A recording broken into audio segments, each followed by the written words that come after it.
Oftentimes, your reputation could be tied very specifically to where you work.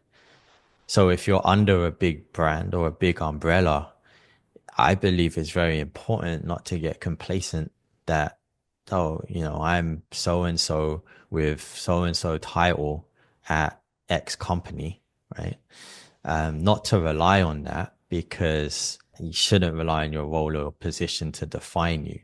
It's defining you for that moment in that place and that specific moment in time. And I know this could be maybe a little controversial, but we've all seen many instances where you could spend a long time somewhere and put all your effort into this one place, and then the rug can get pulled on you. The company could make a wrong decision. The company closes down. It may not require your services anymore. So it's very important to start to define who you are as an individual and what your reputation is and how people perceive you when you're obviously not there.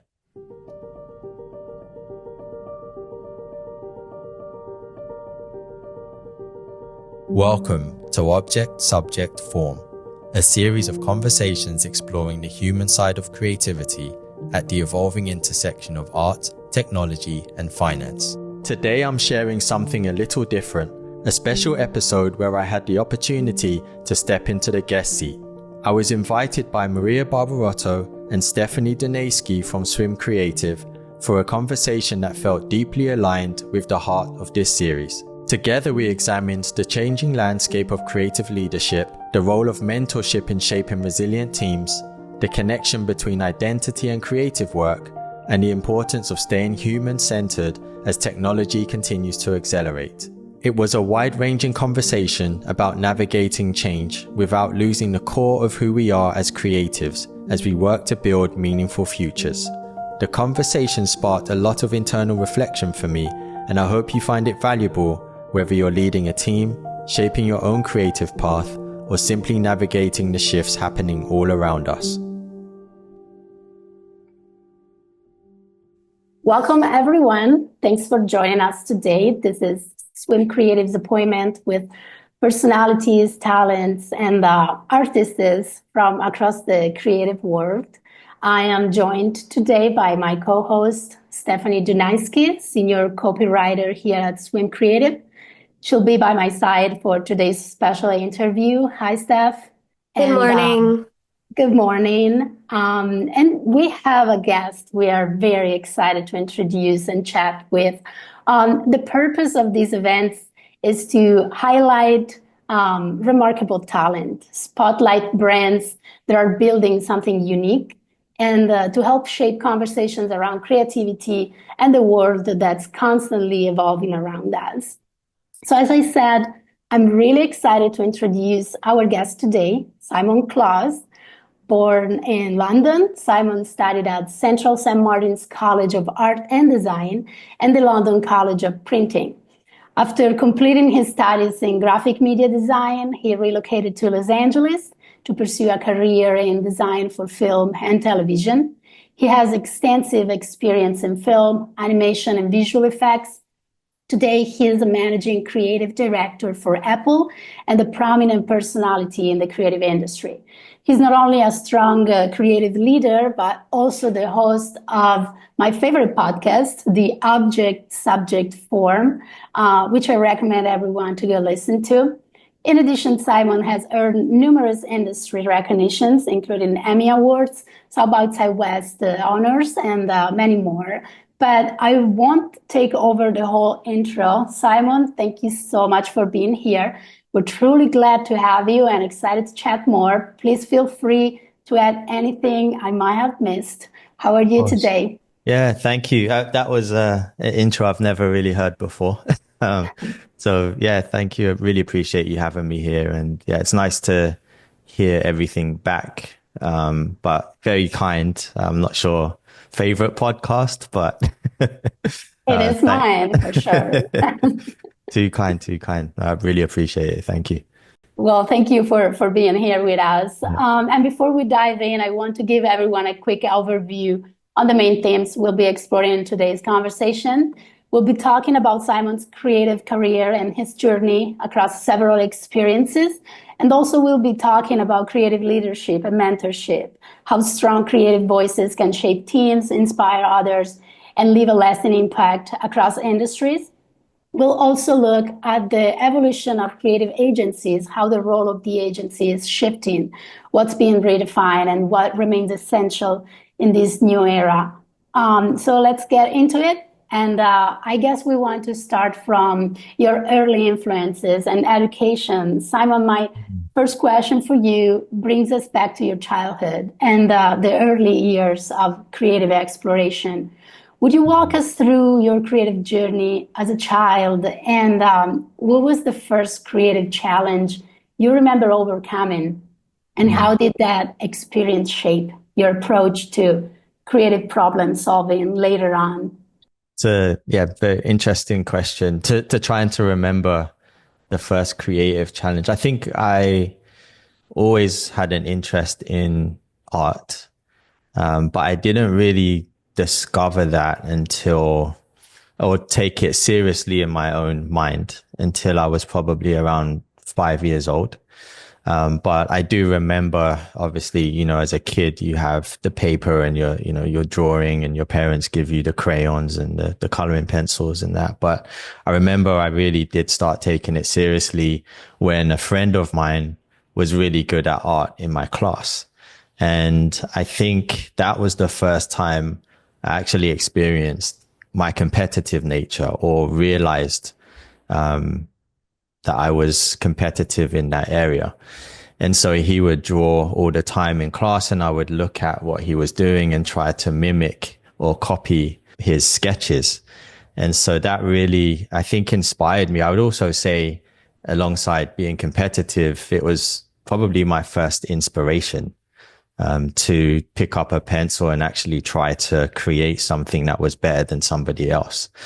But I would say the first real creative problem that I do remember, and these things stick with you for better or for worse, so don't judge me on this one. But I remember around the same time, I was probably 5 or 6 years old, I had this Lego set at home. And it was the traditional set. It was, yellow and red bricks. And they were the opaque versions. And my primary school that I went to, they had these cooler versions of Lego, which were these transparent bricks. And so I had this set and I was building a car at the time. And so my problem was that I wanted my car to be as cool as the sets that they had in my school.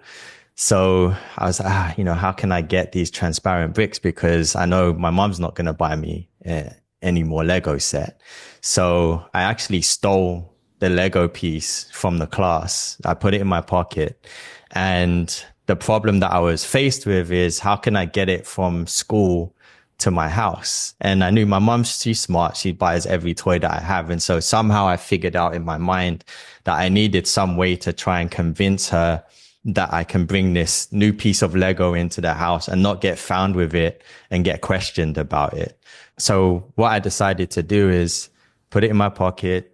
I was walking home from school and I remember thinking, okay, how am I going to bring it out? How am I going to get it into the house? So I dropped it on the floor and pretended that I found it and said, "Oh, no, mom, look what I found," And so I tried to play it off. It's really manipulative. Like, I'm actually surprised now looking back, like how I did that and why I thought that that was the way to do it. But it was a really interesting tactic. And what it taught me, I think, is looking back in retrospect, because I knew if she wasn't on board with me bringing that stolen piece of Lego into the house or found piece of Lego, then I'm obviously going to be in trouble and it's not going to come into the house and I'm not going to complete my Lego design, right?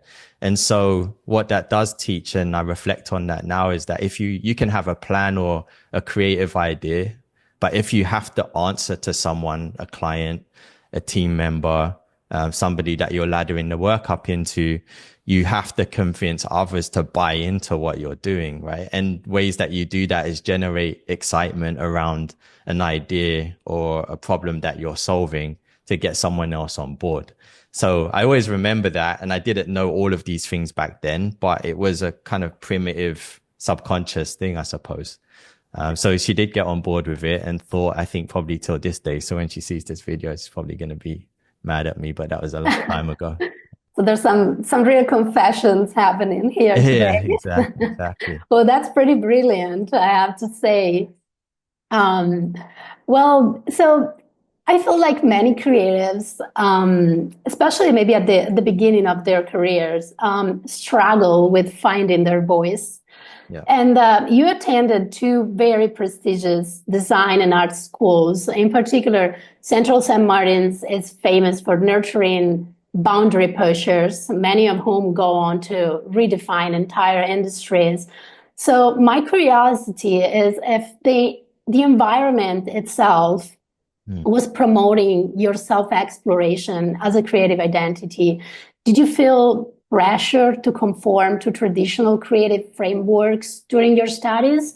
Or did the Central St. Martin's and London College of Printing encourage you to break those boundaries? I would say a bit of both. I think Central St. Martin's was the foundation course of art and design. And I actually didn't get into, that was my first choice for my degree, but didn't get in there. And in retrospect, thankful because of the journey that going to London College of Communication or Printing at the time took me on.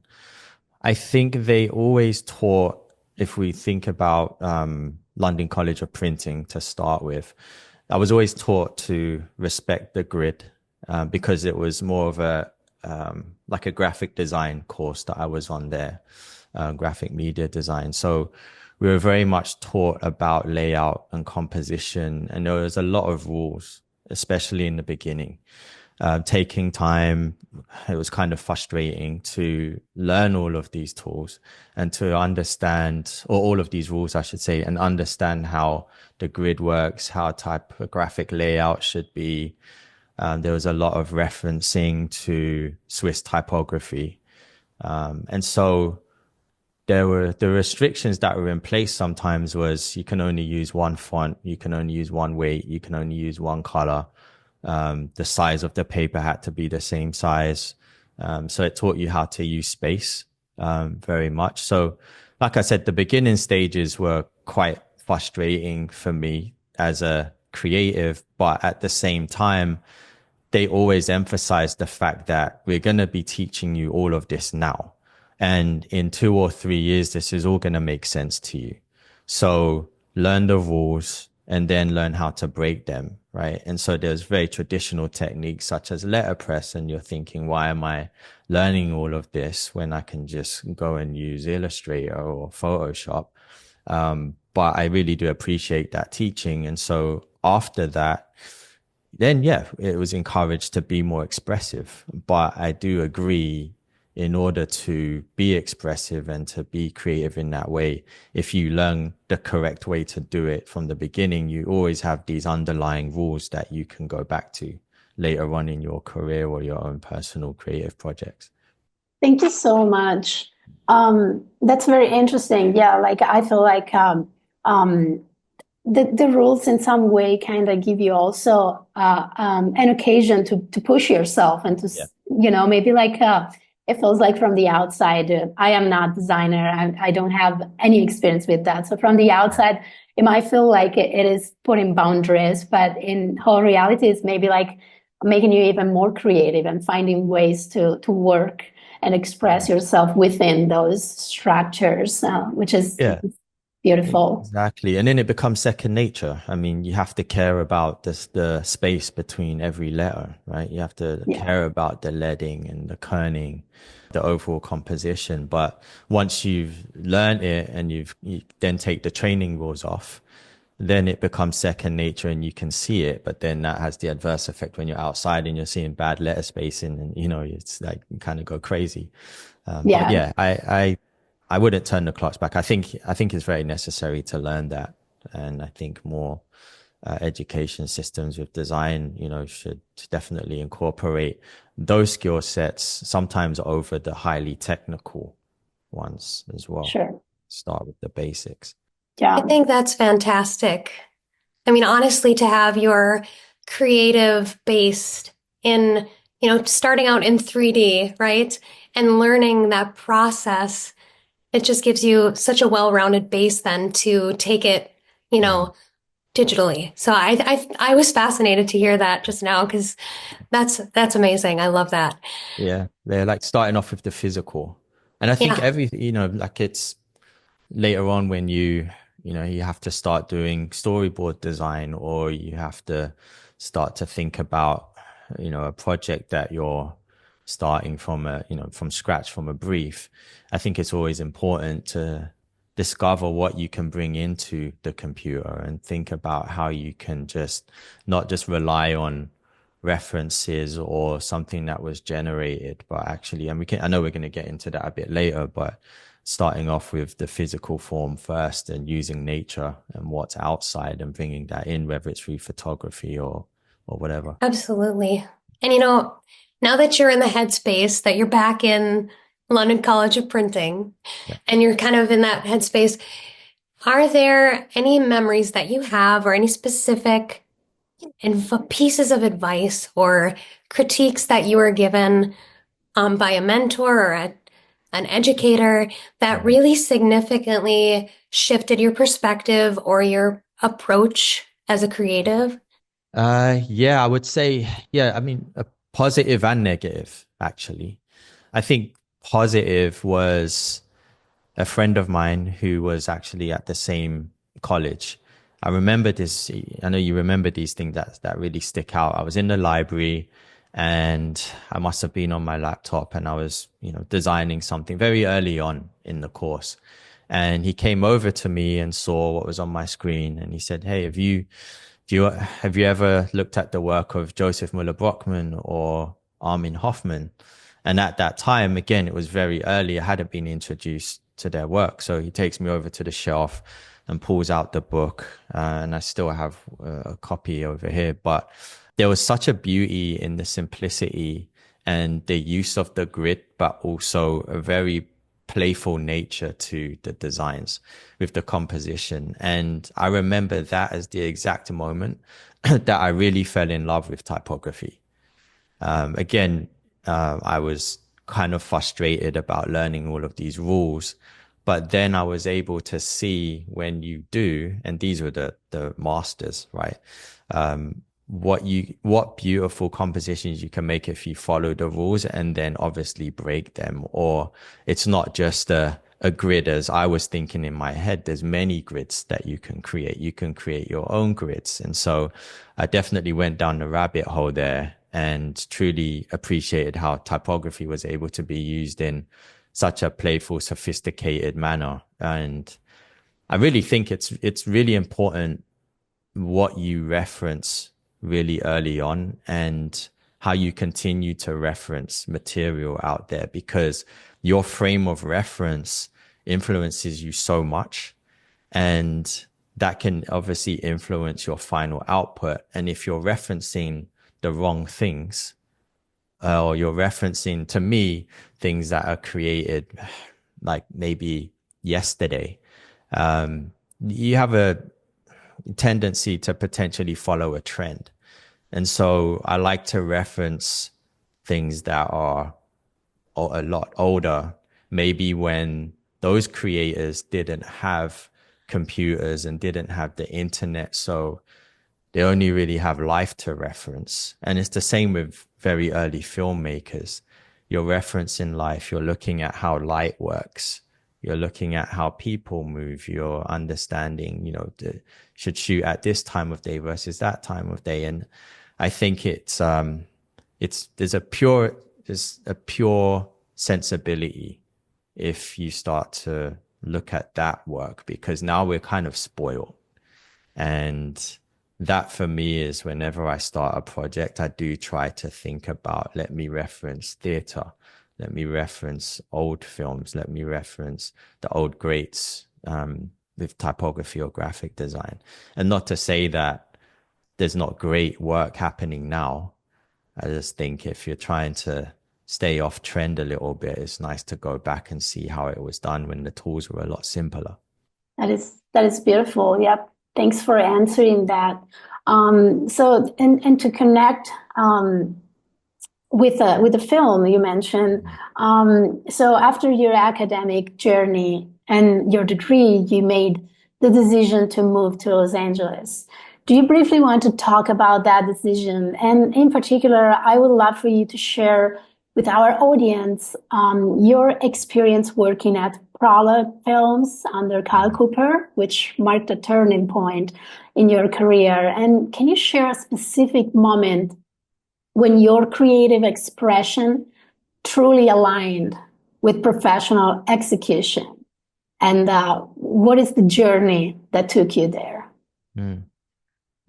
Yeah, big turning point. I mean, that was a life-changing point. I think when I first discovered Kyle's work, that was the turning point. I think the same way when I discovered Armin Hoffman and Joseph Müller-Brockmann and Swiss typography, I tend to obsess and go down these kind of rabbit holes.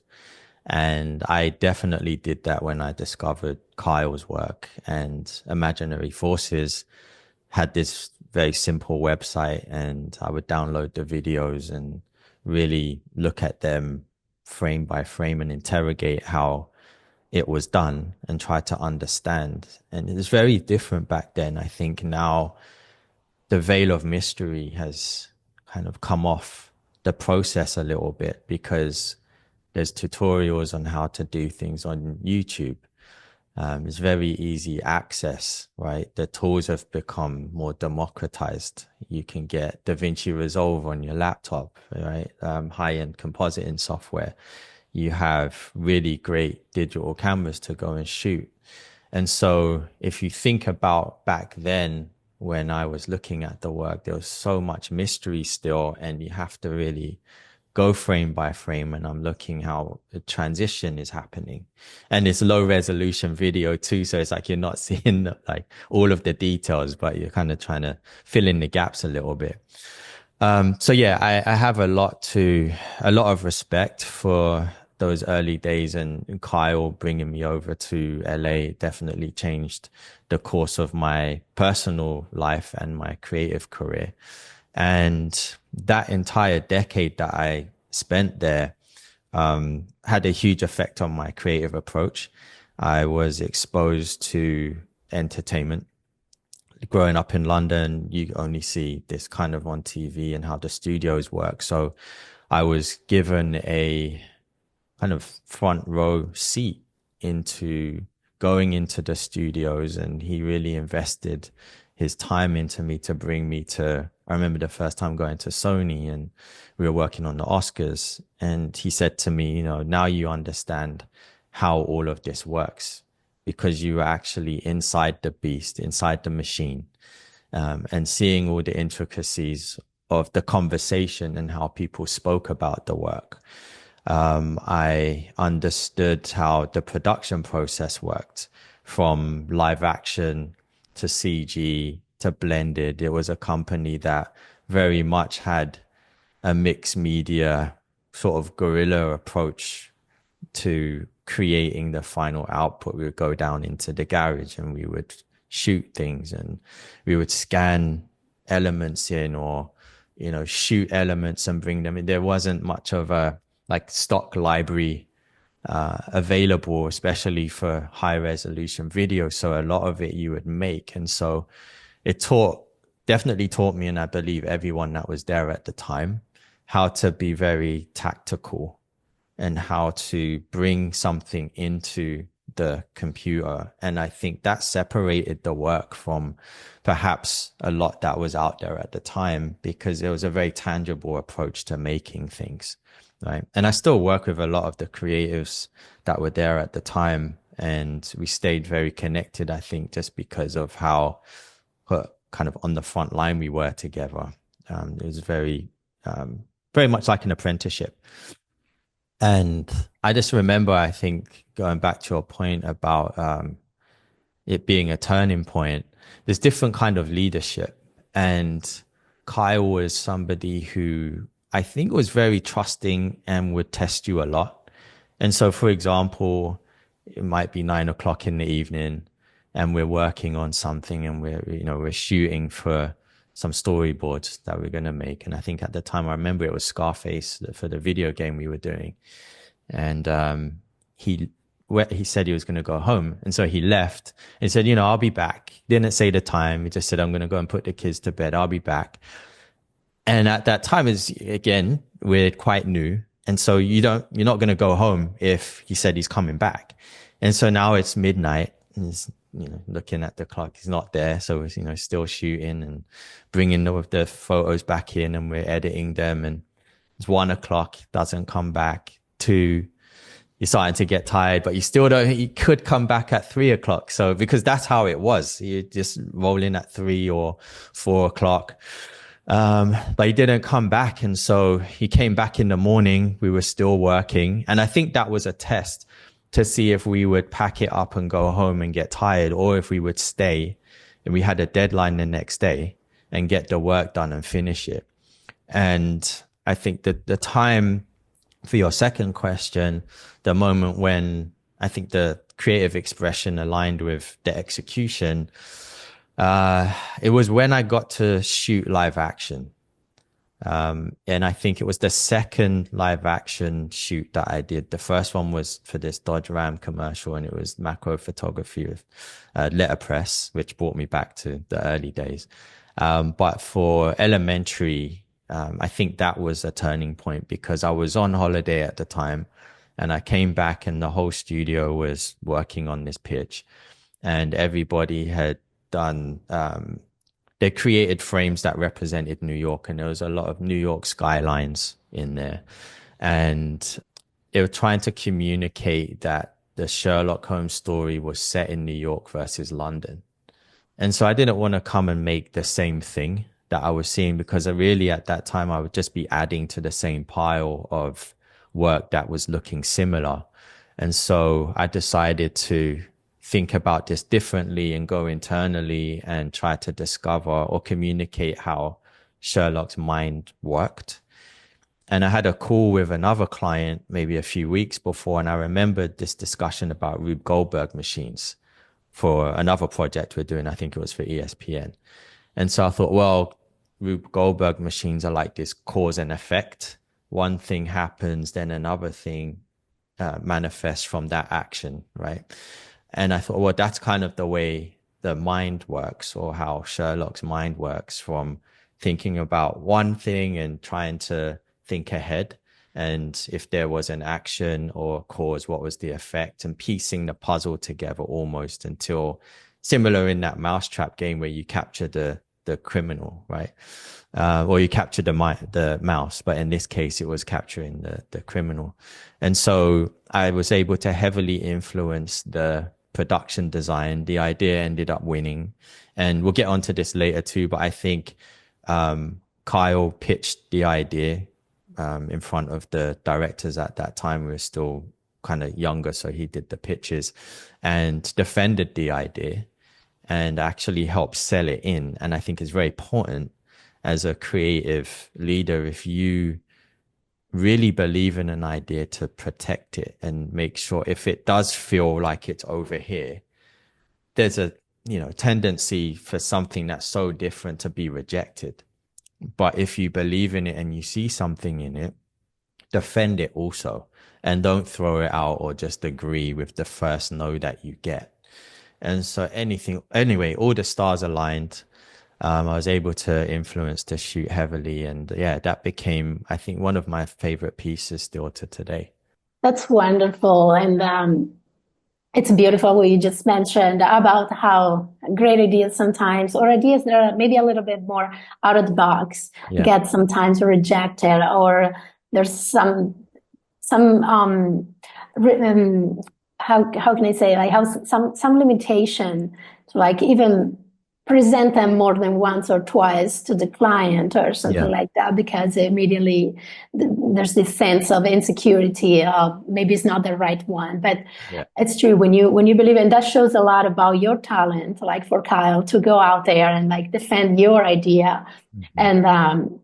and turning out them being like like a success. So that's beautiful. And so you mentioned a lot of different phases. Like you said, you've been 10 years with Kyle. So what was your favorite moment of all those 10 years? Like, do you have, or even like your favorite project you worked on during those years? There's like, do you have like a highlight, Yeah. something that you carry in your Yeah. heart? Yeah, I think there was many at that time. We were very fortunate that the phone would just always ring, and the projects that would come in the door because of Kyle and how he was known in the industry, and then also then of course the company and the team members that were there, like just so much talent, and the creative directors at the time, I think just had a diverse range of approaches to problem solving, but it all kind of fell under this umbrella. Like there was a bit of a house style, I would say, at the beginning. But I think the my favorite project, and it's hard, I'm kind of split between elementary and I think X-Men First Class was my favorite project out of all of them by a little bit, I think. And the reason being, it was a very complex subject of DNA replication, mitosis, meiosis. It was a scientific, dense topic. And I wanted to find a way to distill it down to its more simplest form. And so, how can you communicate something complex in a very simple manner that people would understand, but also have it be abstract? It's not like a science paper or something. It still had to be fun and have energy, right, at the same time. And I remember at that time we had to communicate that if this was going at the back, I think, yeah, it was at the back end, but it still had to tie into the overarching kind of time period, which was in, I believe it was the 60s for X-Men First Class. So initially, we added all of this texture to it, and we were scanning in, like photocopied textures and trying to create animations with them so it felt archival. And I remember the meeting that we had with the director, and he said, there's too much going on here. It feels too dirty. You've grunged it up too much. I love the aesthetic that you have, but try to think about this design as though you were making it at that time, not looking back now, 50, 60 years later or whatever it would have been, and trying to age it or trying to put this filter on it, right? Think about how clean that would be if you did it then. So we went back, and it finally clicked for me. Like, we were trying to put our own interpretation on something that was old or vintage, right? And that was a Yeah. technique. And, we used to do it quite a lot. You add texture and you have this like, movement on the frame. So we simplified everything, stripped it all off. And that was a big learning approach for me too, is to not crowd the frame and let something breathe. And I remember being the creative director on the project at the time. It was again one of the earlier projects that I did lead, and I was working with Ash Thorpe at the time, and I was thinking about all of the ideas in which we could simplify the complexities and passing them to him. And he was designing some of the frames as well, along with myself and a few other people on the team. And yeah, I just think that everything really aligned, and the animation process was actually just with one person. It was myself and another animator, Alistair Wilson, who now I believe is back in London, and small team. And so sometimes those more intimate projects create a lot of value for you because you have to really focus and dial something in and have work with the restraints, budgetary restraints that you have to. Yeah, yeah, for sure. That is something that happens a lot also in the agency world. Yeah. And that's definitely something to good to keep in mind when this kind of projects come around. So it sounds like typography and storytelling are central to your creative approach, in particular in that period of your life. And we know design sometimes, like we were saying earlier, seems like a discipline rooted in structure and rules, in particular for someone looking from the outside. But of course, to reach that level of recognition that you have and that you've reached in your career, I imagine there's a perfectly calibrated blend between functional design and pure individual expression that make your work stand out. So how do you navigate the fine line between functional design and pure creative expression in your work? Mm. Well, I think pure creative expression, you could kind of argue that that's art itself. And, throughout my career, at least, I've always been paid for what I do. If I'm working at a company, there's a transaction there, right? So there's a limit, I think, to how far you can go to being fully creative in your own expression or your selfish sort of creative desires that you want to communicate and put out there. So it's tricky. I think there's that tension between art and graphic design, you know. And what we create has to have a specific function. There is an end use, there's an end audience, and you have to communicate. You have to communicate, you have to solve a problem and communicate the result. And oftentimes, it's clarifying a message. Sometimes it's filling in the gaps, right? With a title sequence, for example, you might have to front load the film with something that wasn't able to be captured. Or when the final film or TV show has been created, the director, creator may want to fill in the gaps and communicate a missing piece of the story that they don't have time to communicate in a succinct way in the film itself. And so you're settling the audience into what they're going to watch. So there's a use for it. I would say that title sequence design was very freeing. I think that there was space for a lot of creative expression, especially with some of maybe the smaller movies as well, where you do get the chance to explore. When you start to get into more commercial work, I think there's still that space to explore, but you're selling a product. Sure. You're trying to get subscribers. There's a very big transactional activity that happens there versus, I would say, like, in the filmmaking process, yes, you have to get an audience and you have to sell tickets, but I think there's a big craft aspect to that as well. Sure. Yeah. And I feel like that connects a little with what we were saying earlier, during your studies, like how you were almost forced to work within those limitations and the structures, and that boosted your imagination, your creativity in solving those problems within those parameters. So that's very interesting.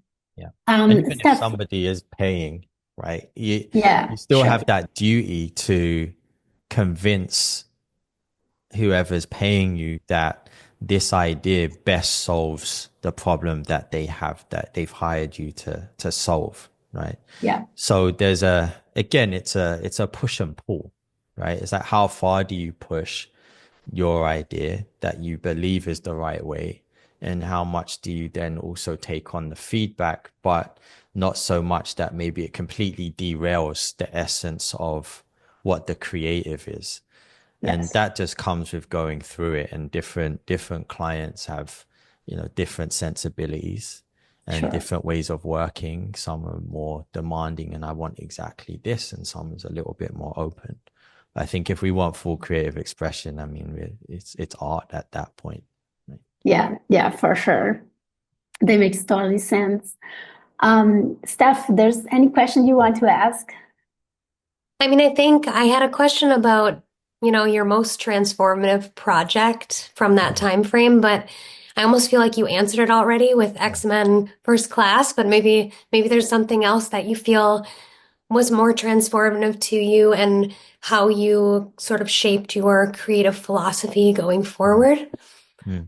I think maybe it wasn't a specific project. I would just say being able to experience being on set and understanding the full production process from start to finish and being given that opportunity to direct. And you show up on set and there's like 50, 100 people and you're like, oh my God, like for the first time, where I still have to speak to everyone, or you have to tell the guy where to put the light. And no, you realize that it's not that. You have your relationship with your DP, you've got your clients in the video village, and it's a more of a streamlined approach to getting the shots. But that really, I think, helped me understand the full process of production. And again, as I was saying before, to be able to have the veil be removed and to have a peek behind the curtain.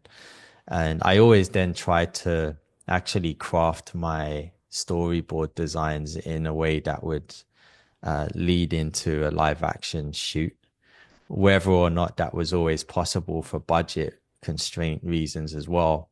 But I did appreciate, or still do appreciate, the craft, again, going back to what I was mentioning, bringing something into the computer versus having something that is just fully derived from a piece of software.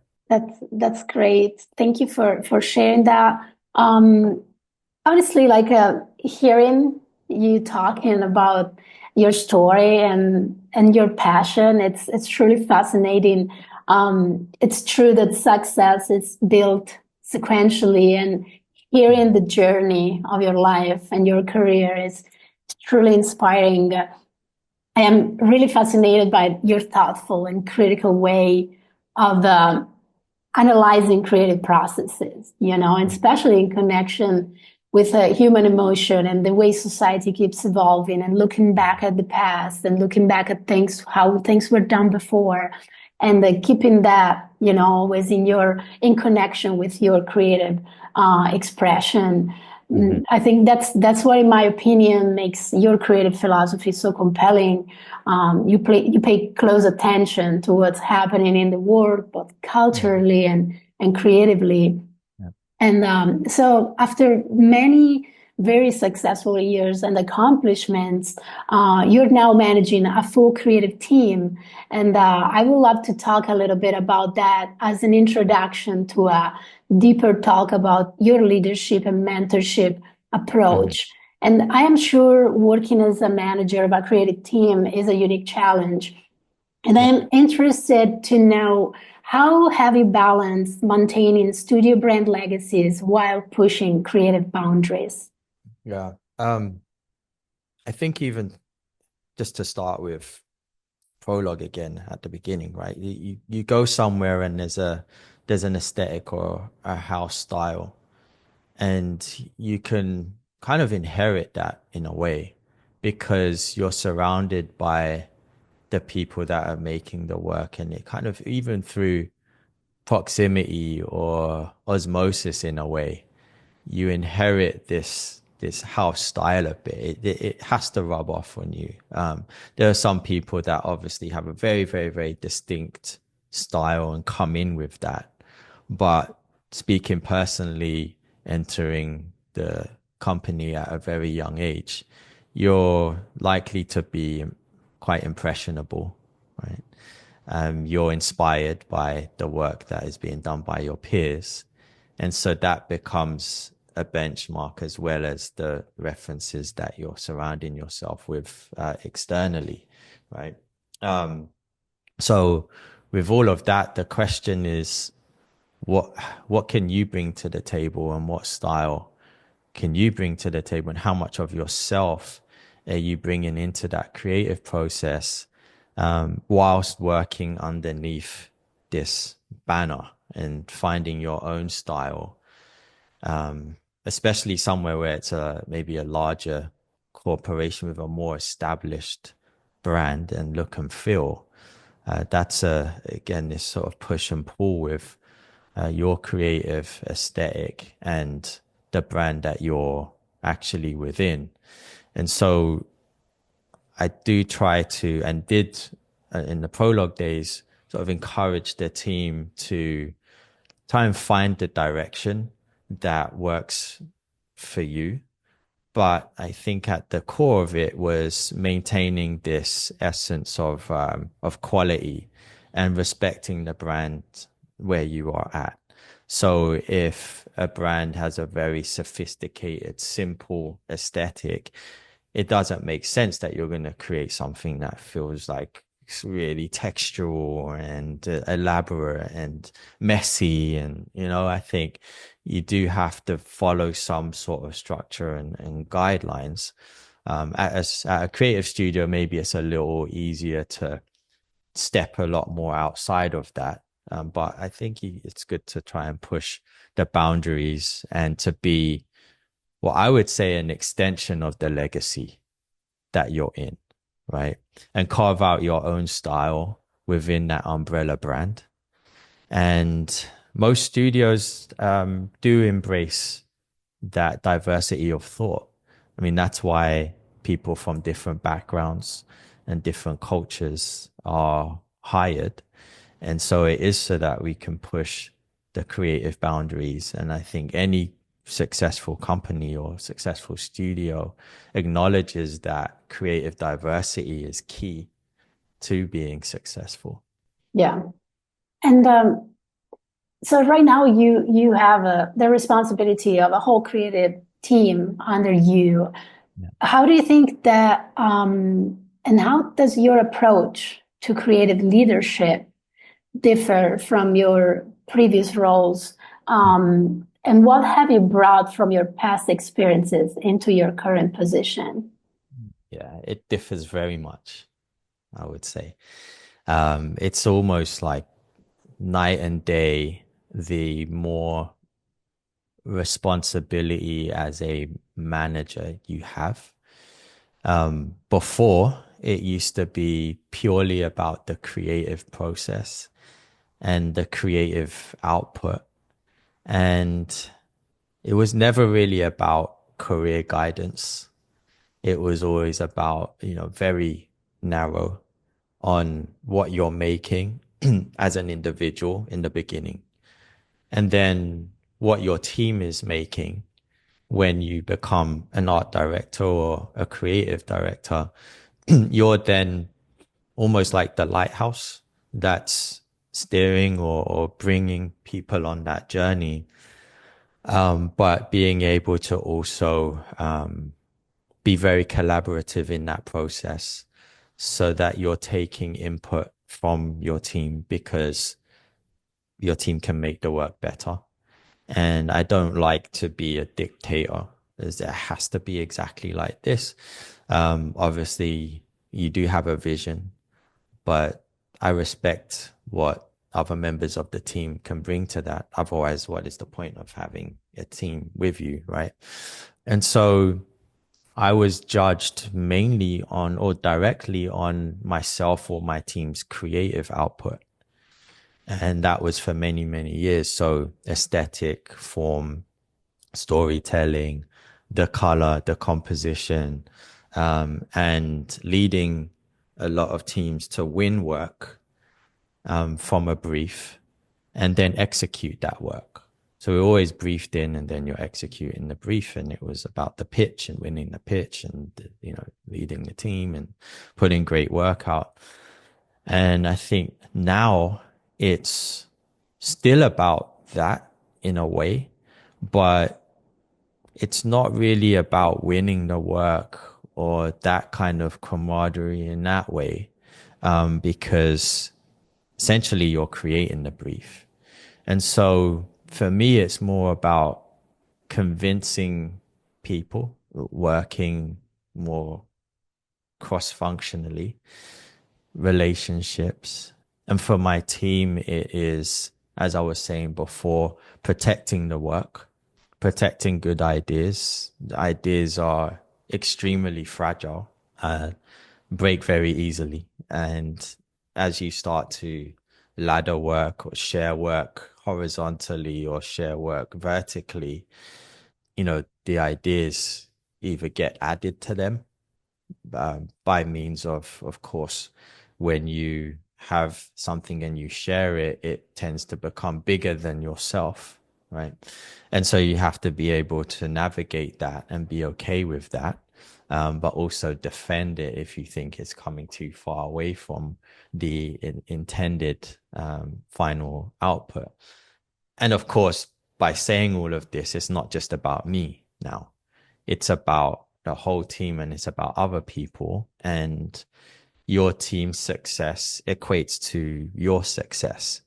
So it becomes very selfless, right? There's a lot of people on the team with different personalities. People care about different things. And so you have to acknowledge what everyone cares about because it's not the same. And so being able to understand that ahead of time, that's probably the biggest difference between just being about pure creative and then really about someone else's career times however many people you have on your team. Yeah, and that really connects with my next topic. And thank you for sharing that. I'm really intrigued by your approach to mentorship, and you open up a little bit about that just now.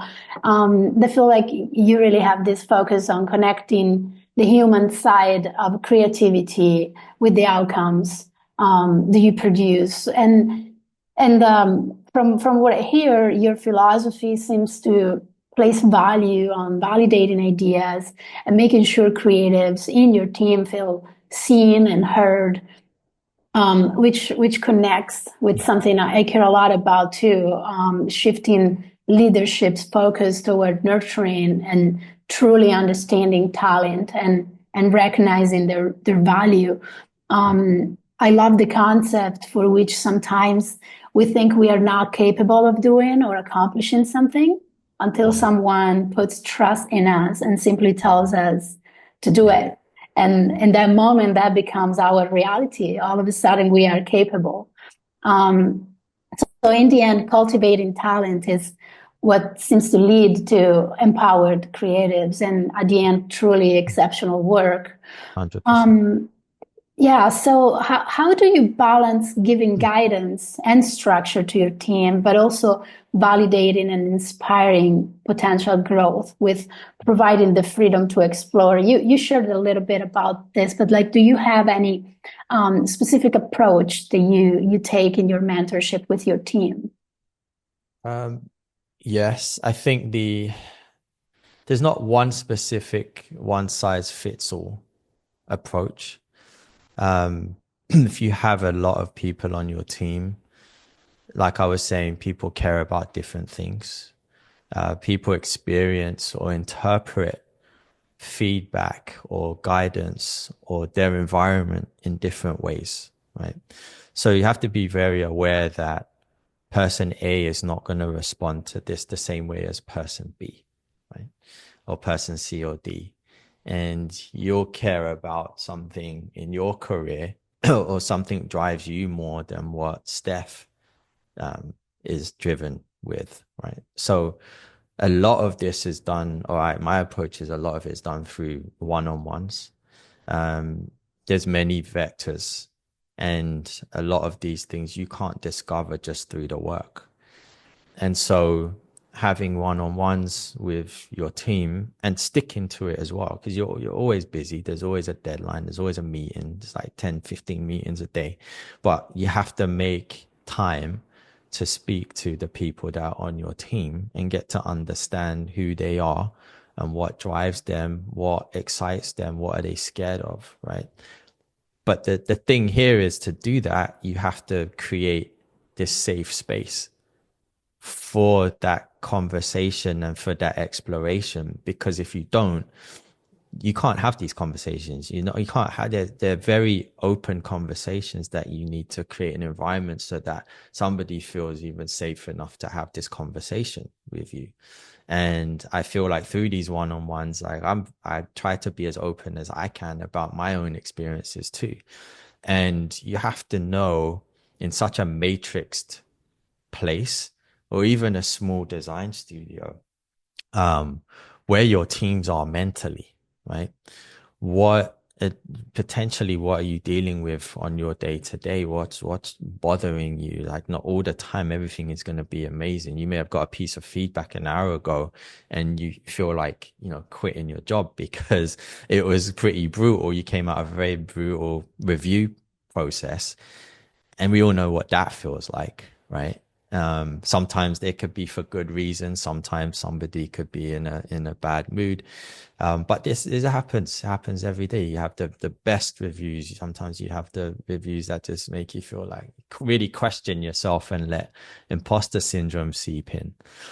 But going back to the point about what does progress mean and what the people care about, it could be understanding that people care about finances a lot more than the creative. Some people care about the creative a lot more than finances. Some people care about both. I want both. I want the best projects. I want all the money, like I want to be promoted this year. So there's different vectors and people at different stages of their career, right? But it's really understanding how people move, I think. Burnout is a whole other topic, but being able to see when someone on your team is struggling with that. It could be creative burnout, or it could be burnout because you're just working too much. And that balance, and constantly reassessing the balance on the team, who's got too much work, who hasn't got enough work, right? And noticing that, who maybe feels like they have enough work, but I can see that you could really push your boundaries here, and here's an opportunity that I think you should take.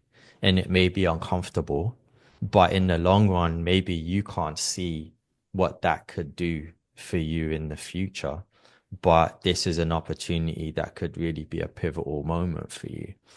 But encapsulating all of that, I would say the word for me is, it's empathy. And if you don't have that as a creative lead, or a lead in general, like, I personally don't understand how you can lead successfully for a long period of time. And I say for a long period of time because you can lead without it, or have a little bit of empathy, but I don't think it's sustainable. Yeah. And that's controversial. People won't agree with that. But I think you have to be able to, with a team or in negotiations also, be able to have the ability to step outside of yourself and step into someone else's shoes, whether you're negotiating with them or whether you're mentoring them, to understand how they feel at any specific time. And I think that's a skill set that should run core across leadership in whatever room you're in, is to be aware also of your impact on other people when you step into that room. If you're in a position of a hierarchy, or a position of quote unquote power, right? Where people are looking to you for leadership and answers, you have to be very aware of your actions, your facial expressions, your tone in the room, right? And Yeah. sometimes you have to think about when to encourage, when to have that, bring that tough love, and how everyone responds to information very differently through feedback, words, briefs, etc. So yeah, saying all that to say, I think empathy is huge. Yeah, it's very similar to my vision of leadership. I always think like you kind of need to step outside of yourself. You need to practice looking at yourself from the outside and distancing yourself from your own center Yeah. in order to be able to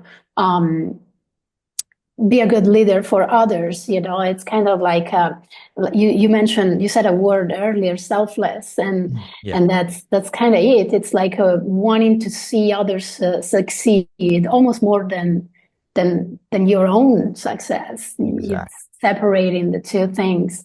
Yeah. Can I Steph. just interject here that this is why I so enjoy listening to you, Simon, when you speak about creativity and you speak from such a place of realness and empathy and vulnerability. Mm, And being in a creative career, you have to put yourself out there and you have to be vulnerable.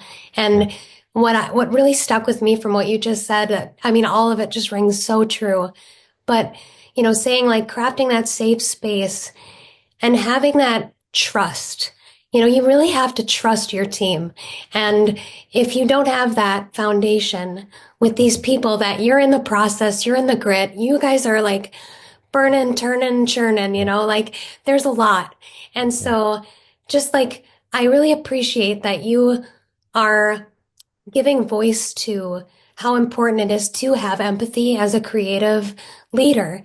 Because yeah, I feel a lot of times that's discounted and people think, oh no, you just have to get used to saying no. And you just have to yeah, get used to shutting things down. And it's like, that is not yeah, how I think many people feel. I think yeah, the best work is always created from that camaraderie and knowing that you have that trust and that safe space to yeah, try things and to fail or to succeed or, yeah. together. Definitely. It's creating that safe space to make mistakes. Absolutely. And like I said, without it, yes, you can get results, but I just think it's short-lived. People move on. There's options out there. You don't need to be there. I don't need to be here, right? So I honestly think it's a mindset that, at least for myself, helps me and helps build the relationship with the people around me. Absolutely. And I do have just a quick follow-up to that. Um, Mm. how do you how do you cultivate, creative resilience with Mm. your team? Especially when you're in like high pressure environments and situations. I think resilience is really personal. Everyone has different, it goes again to knowing who's on your team, that everyone has different levels of resilience through the experiences that they've had in their career. You could have started your career in a very hostile environment. And so by the time, you get to, I don't know, in your sort of 30s, 40s, you've built up a lot of resilience because of the environment and experiences that you've had, right? So your resilience level is high. You may not have experienced that, and you may have had like a nice journey, for 10, 20 years or however long. And so your resilience may not be as high as somebody who's had those brutal reviews every week. Um, Maybe you were a freelancer and, on your own for a lot and left to a lot of your own devices and very specific feedback for the task that you're doing, and maybe not in the room where you have to present, get feedback and be resilient to how something is being delivered to you, or be resilient through having a lot of work on your plate. Um, so it's a very personal thing. And for myself, I think even back in Prologue days, it's trying to protect your team, not just protecting the creative, but shielding from. I would rather to let me take the hit so that the team doesn't necessarily have to take the words. And so, that's very difficult because a lot of the time you're presenting all together, but figuring out ways in which the maybe the harsher feedback can be delivered to me, or if the harsh feedback is delivered to the wider team, it's then having a follow up, breaking it down. Why did we hear this? What do we need to do? And it's being very methodical and calm about it. And I do believe from a leadership POV, I always remember this story. I think I've said it before in another interview, but I read it once about Nelson Mandela being on a plane that had a crazy turbulence, and he was aware of being Nelson Mandela on the plane. So if Nelson Mandela is freaking out about this turbulence and the plane's rocking around, there's a 50, 100 other people on that plane too.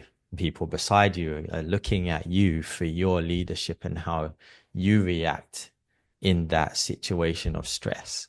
And so even though he said that he was scared, like extremely scared, right, what they were going through, he knew that he couldn't show that, and that he had to be calm and provide a calm atmosphere for everyone else that's looking at him for what are we going to do, right? So you almost have to balance your own emotions, right, and fine tune them so that your team, even if you are feeling a certain way about it, you can absorb that, go away, process your own feelings about it, and then work with your team to move forward creatively. Thank you, Simon. So, as you know, we are a creative agency, and I think it's very interesting to be able to have this conversation because I really think you have valuable insights that could apply to an agency environment. And I think your mentorship philosophy and leadership really could be inspirational for everyone owning an agency or working at an agency. In particular, that is navigating the rapid technological advancements, the drop in client budgets, and overall the evolving client expectations. So I do have a couple of questions for you. My first question is, how do you think agencies can create frameworks that allow individuality to thrive within structured processes? Individuality within a structure. I think the way to do that, honestly, is to really pay attention to listening to individual needs. I think having freedom to explore, this goes back to the empathy thing again as well, like providing a way for people, your team, to explore ideas, make mistakes, and learn. And then being mindful to mentor at an individual level while laddering up to this set of core philosophies or values that allows for the flexibility and respect, honestly. I think that's how you can allow an individual, or not even allow, but encourage an individual to thrive within something that can be so structured. And your role as, say, the owner of the agency is to, again, provide that room so that everybody around you, creative or non-creative, has that freedom to express themselves. Yeah. And another central topic that it's touching everyone in the creative industry and agencies as well, with AI and other creative tools emerging rapidly. A lot of creatives are afraid that everything will look the same using those tools. And they know a lot is about having the skills to prompting and using these tools in the right way. But overall, how would you recommend to ensure creative processes remain human-centric and not overly reliant on technology? Yeah. I can speak to my own personal experience or my own personal work for this one. I just want to double back like a second also to kind of encapsulate this whole thought. Sure. I think it's all about what kind of culture you're trying to cultivate, right? You have to know what you're aiming for first. right? New technology is always evolving, is evolving very rapidly now. But what are you trying to achieve creatively at a high level? Building frameworks around that. The strategy is extremely important because otherwise you don't really have a lighthouse to what you're going towards anyway. So when there's so much noise around you, it's very easily to get distracted, right?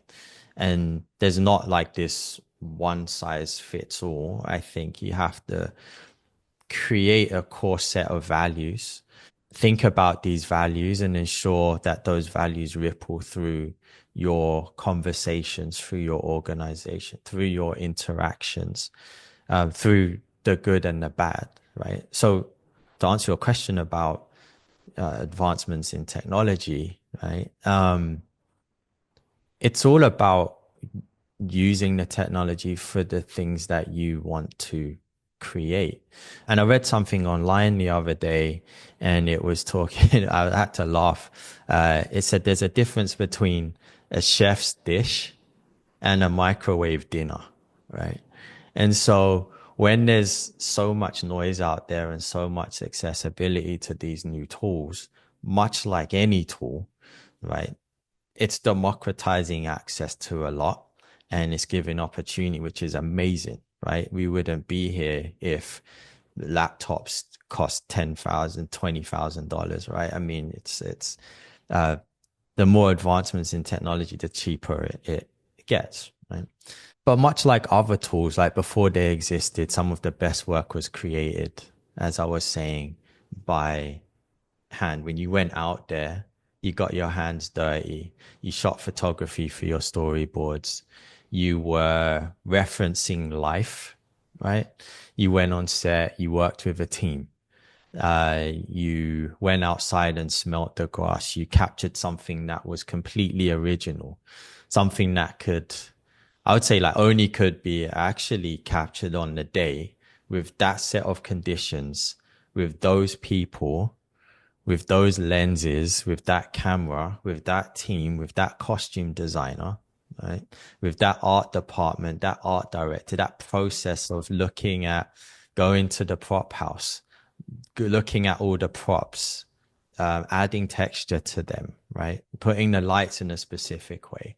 So most importantly to me, I think it's that only through that very specific collaboration with that chosen talent on the day, were you able to achieve that specific look. And then the same in the post-production process. Only with that specific team during post, the editor has his own or her own way of editing and crafting the story that's different from person X, Y, and Z, right? So there's this very intricate set of dots that are connected that culminates into and coalesces into this final output of the creative that you have. So it's up to us, I believe, honestly, to decide when and how in that process you're going to use these new tools. Does it make sense to use them? Just like any other tool, does it make sense to move the typography in this way in After Effects and have it flying around the screen? Does it make sense to incorporate machine learning tools at this stage in the process? Or is it probably better to have more human-centric ideas at the beginning? Are there efficiencies that maybe you can get, in the middle part of the process that are tedious? Maybe. Should it go back to the human process at the end to put the final polish on it? I mean, it's all up to the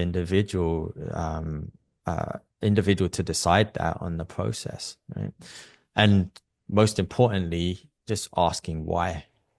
Yeah, sure. For me, yeah. Like you don't have to use those tools. Like if they help and they make sense in the process, it's good to integrate them. Otherwise, there is no. We always have we live in this world where we have so many things coming out new constantly, and we feel like we need to adopt everything immediately and use everything. But it's important to stop and think about what makes sense.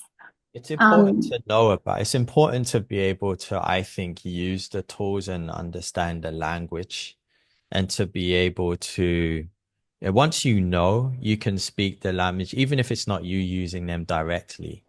You know that the tool exists, and you know how to creatively direct perhaps somebody that is using them. But I always believe, use what's out there, get familiar with it 100%. Don't get left behind doing that. But Yeah. then it's how you incorporate it into the design process. We're all creative people. It's like, I don't want, my friends to be out of work. And it's not to say there's a lot of horror stories or scared, just people, graphic design is a thing of the past, and graphic design is going to zero. Maybe some of it, but I honestly don't believe that. I think that you have to, there's going to be huge value, I believe, on human thought. Yeah. And something that is human made. Right. And we can look back on this conversation in 10 years and see if I'm right. Hopefully I'm still in a job. Yeah. So there's one last thing. We're running out of time, but that I really wanted to talk about. You're rocking your CryptoPunk as your PFP, and you've clearly been putting in the work around brand perception.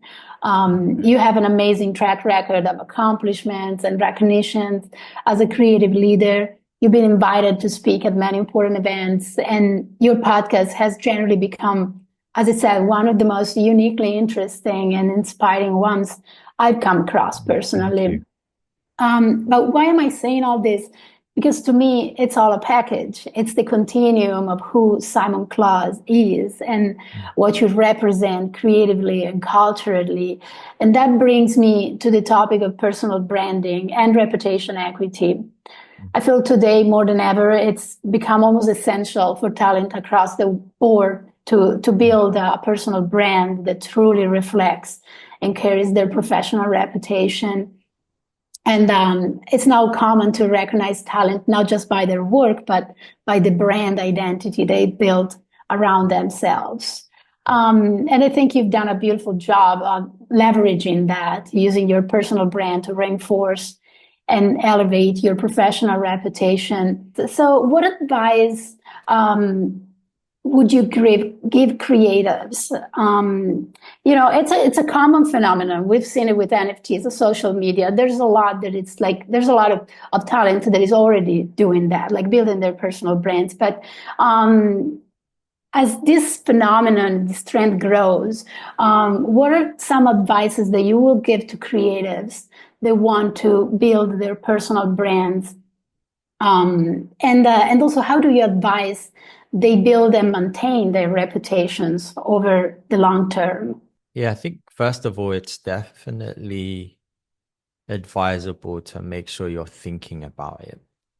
Like your personal brand, early on in career, we kind of focused on the work, and the work is the be all end all. My portfolio, the next thing I can post up on Vimeo, right? I want the accolades, I want the awards, which, yes, goes into your brand and your success and how you're viewed.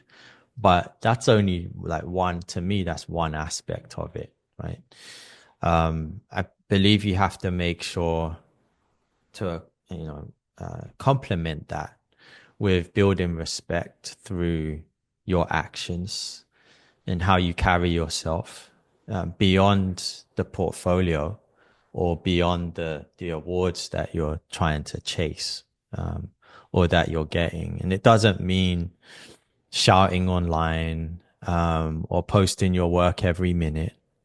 I think it is all about your reputation and being able to port your reputation. This goes back to actually the first episode, right, where Ricardo was talking about porting your reputation from one place to another, because you can be the king or queen at one place that you've been for 10 years, but how do you bring that reputation somewhere else where you're starting again, where you're going off by yourself and you're building a company, or maybe it's just you as a solo creative, Oftentimes your reputation could be tied very specifically to where you work.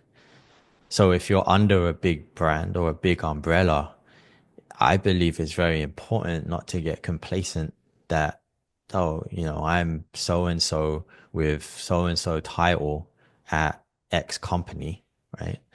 Not to rely on that, because you shouldn't rely on your role or position to define you. It's defining you for that moment in that place and that specific moment in time. But then who are you as an individual, right? What's your character? How are people talking about you in other spaces? What impression are you leaving? What 3 words do people say when they're describing you, right? And you can do that test. Like, you can ask people, what are the 3 or 4 things that come to mind when you think about me as a creative, as an individual? Being very specific in how you interact. And I know this could be maybe a little controversial, but we've all seen many instances where you could spend a long time somewhere and put all your effort into this one place, and then the rug can get pulled on you. The company could make a wrong decision. The company closes down. They may not require your services anymore. So it's very important to start to define who you are as an individual and what your reputation is and how people perceive you when you're obviously not there, right? So thinking about that ultimately at the same time as you're thinking about your execution of the work you're creating. Yeah, that's very important. Like you said, sometimes we put a lot of work when we work for a company, and it's then when the chapter ends, it's like the work that we put in vanishes with that experience. Yeah. Instead, being able to leverage and collect all those experiences into your own identity and bring it to the next. We can get very complacent about that. And talking from experience, early days, you work somewhere amazing, you then leave. If you're not careful, your reputation is tied to that place, like I said. And then when you go off, like I went off and, I kind of put 1 foot into making a company, not 2 feet. I didn't have a building, but you want to then start building direct to client relationships yourself, right? Yeah. And then there's this whole trust thing that comes into that, because we hire you because you have the machine behind you, and we have that trust that work can be executed at the same level that we've seen you do it, right? When you're on your own, people are not stupid. They know that maybe you don't have that infrastructure, right? Yeah. Or you don't have that same team, right? So then you're almost starting again and porting that reputation again through something that you're starting from scratch. Yeah. And so I also, some sort of commentary about companies or studios, I think it's important to also allow your members of staff or your creative team to be expressive and creative outside of the company and have areas of creative interest and not be too restrictive. No, we don't all wear the Yankees jersey and have to look or have to have the same looking website, or you can't have a website and all of this kind of stuff. It's like, no, it's beneficial both ends, on both sides, Yeah, 100%. Simon, we're getting to the end of this beautiful chat. We really appreciate you joining us today. Thank you so much for sharing your journey, all the insights, and your creative wisdom.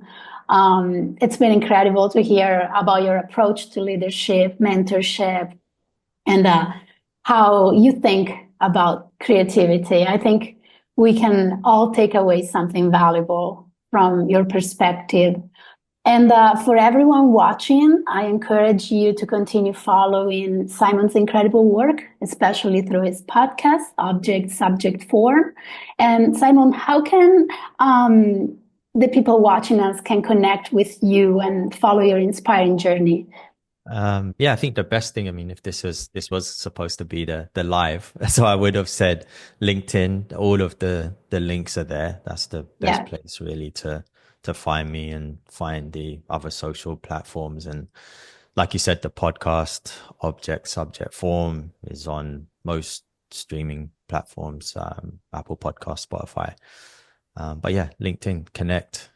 Feel free to send a DM and we'll talk. Beautiful. And Steph, is there anything you want to add before we wrap it up? Oh, I just want to say thank you so much for your time. We've been looking forward to this for a while, so very grateful. Of course, not a problem. Thank you for the invitation. I appreciate it. Of course, and please feel free to reach out, continue the conversation, and connect with Simon and Swim Creative on all channels. Thank you once again for your time, Simon, and to everyone tuning in, thank you for joining us. Until the next time. Thank you for listening to this episode of Object Subject Form. If you enjoyed the conversation, please rate, subscribe, or leave a comment. It helps us keep the momentum going and reach more like-minded listeners like you. Don't forget to share this episode and follow me using the links in the description to stay connected and join the conversation.